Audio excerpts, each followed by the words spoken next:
Hello, my name is Ben Alexander and I have autism.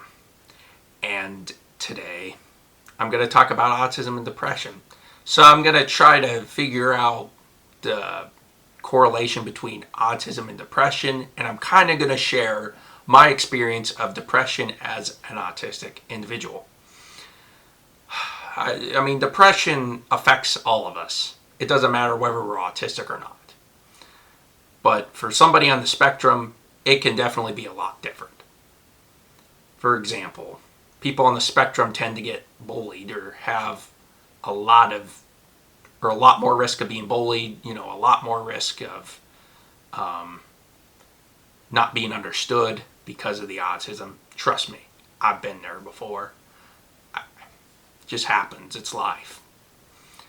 You know, it's hard to explain sometimes, and I think that's part of my depression. Is like, boy, sometimes I can't explain the problems. I don't feel like I can explain problems. I just can't be myself some of the times, where I feel like people might judge me and view me as negatively and treat me even worse because they know something about me. That's why I don't That's why I have a small group of friends where I tell people my secrets. But a lot of times I do keep it to myself. Because to me, I struggle with so much trust. Trust and faith is something that I struggle with on a daily basis. And, I think that's something I can continue to get better at life, is just being able to be open to the fact that I need to really find a way to,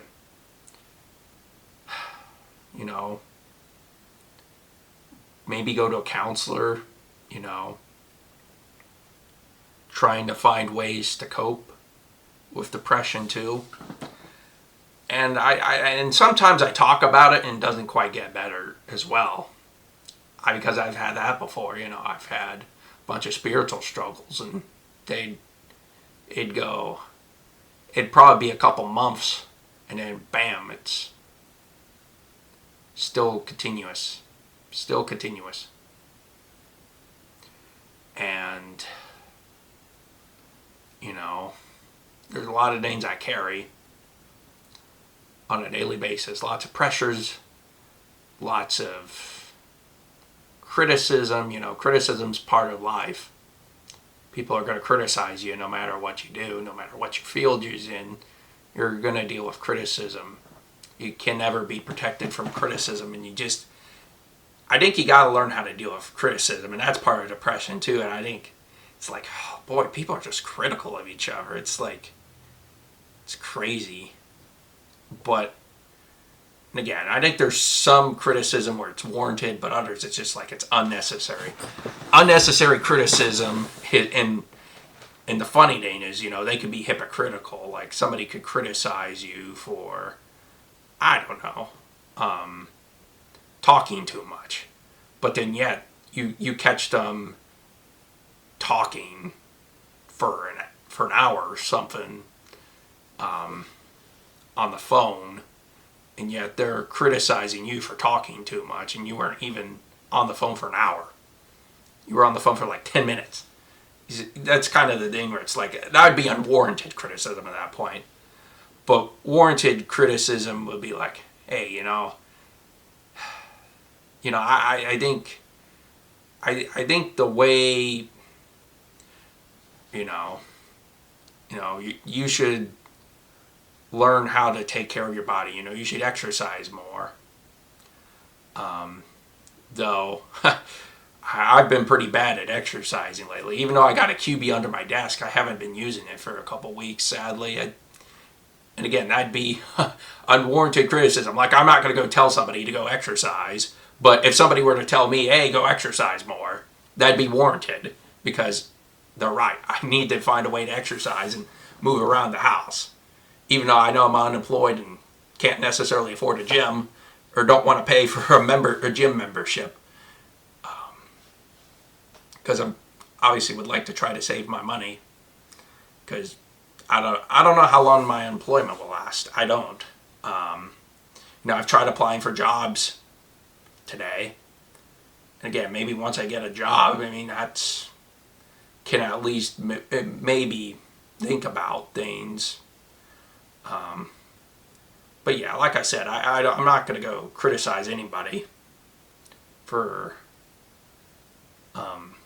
I think it's a great idea to exercise, but I'm not going to go say, you need to exercise, because it's like I'm not really exercising a whole lot, so it's like I can't really say that.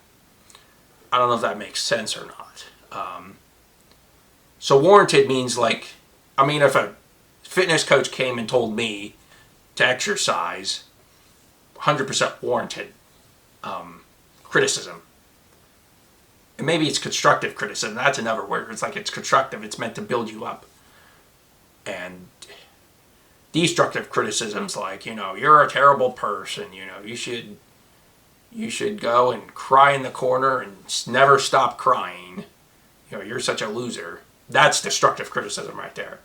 And I think that's part of it, is we've dealt with a lot of destructive criticism and things we could have taken as constructive or as destructive criticism, even though it was meant to be constructive.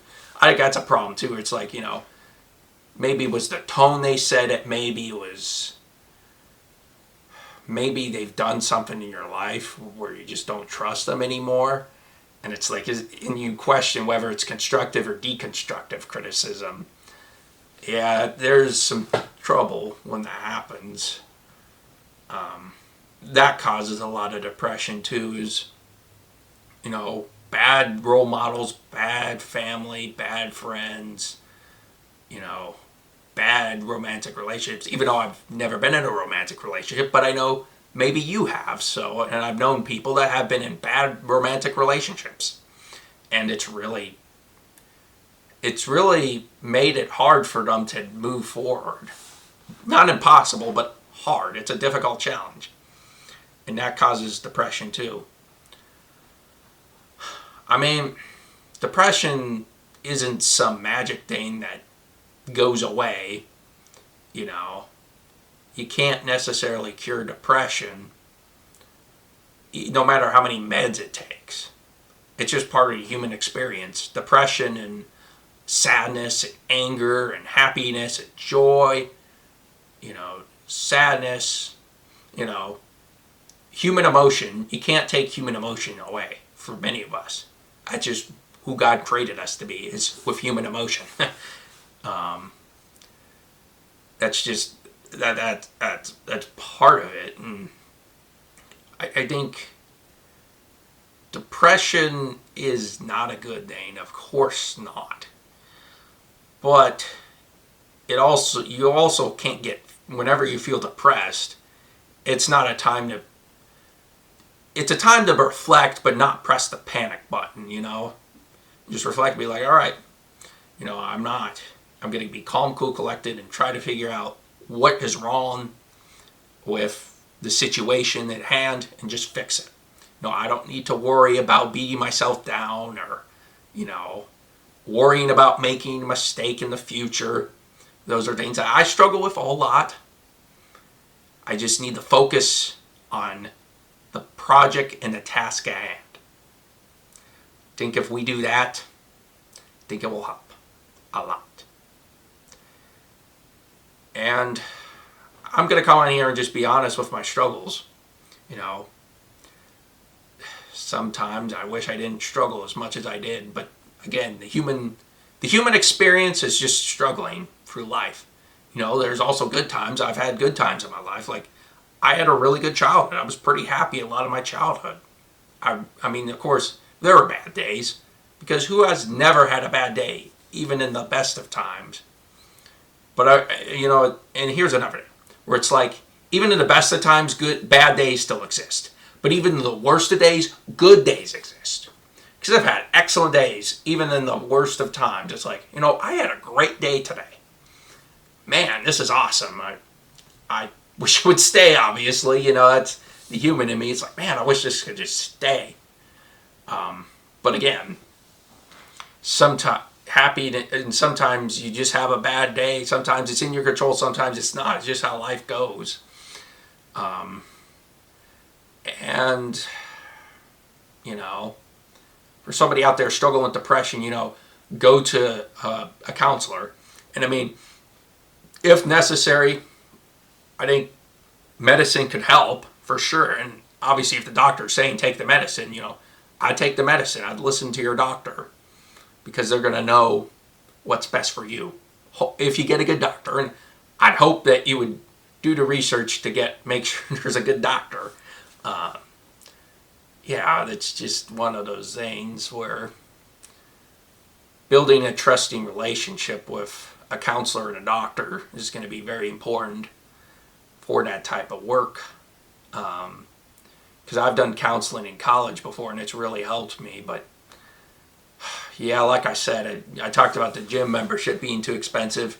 Counselor's way more expensive than a gym membership. So it's like, but again, I try to talk to my family, talk to my friends when I need them, for sure. And they do the same to me, just being there for people is important for you because they'll be there for you because you were there for them. I think being on the spectrum and struggling with depression is a thing, and I think we should really focus on that.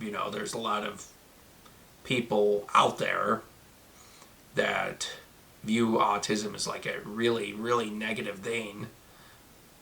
And that's probably part of the depression too. It's like, bro, all these people talk about is my autism being bad. It's like, because autism's this awful thing. It's like, no, it's not. It's a gift. Autistic people have great gifts. I can do things like a lot of normal people can. Like I can do laundry, I can cook food, I could, I've been at Walmart for 5 years in a month, so I've held a job for over 5 years. Of course, I was in and out of college at that point, but,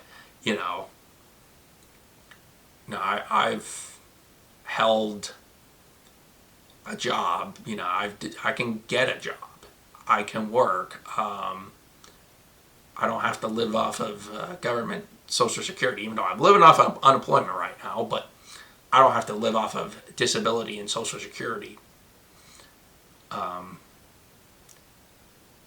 I'm able to make YouTube videos. A lot of people are on the internet making YouTube videos and TikToks and all that other stuff. But for the Ben Has Autism, it's just YouTube only. But I do have and I know if you've been here, you know what I'm going to say. Because I have other channels, like I have a travel agency. I post on TikTok, Facebook, Instagram, and I do have a YouTube channel for the Ben A Travel Agency, which is my own travel agency channel. And I also have Ben's Allergy Restaurant Reviews. I have a website, www.bensallergyrestaurantreviews.com. I write allergy restaurant reviews and throw it on the blog, the allergy blog on my website. So it's a written form, and then I have a podcast form where it's on Apple, Spotify, Amazon Music, and iHeartRadio podcast network. That's a pretty cool thing as well. And then I got a TikTok, a Facebook, and an Instagram, and a YouTube. So, the point of this is saying, I can even use my gifts as an autistic person. I'm no different than anybody else. From what I just described, does that sound different than anybody else? And I think I'll just wrap up by saying this, it's not over. It really isn't. Depression's going to tell you, it's over, just quit, give up. It's like, no, I've seen so many people get past this depression. I can't let it affect me as well. Even though I get it's hard, but I can't let the depression get into my head. Thank you so much for watching today's video, and I appreciate all your support. And I'll see you in the next video. Take care.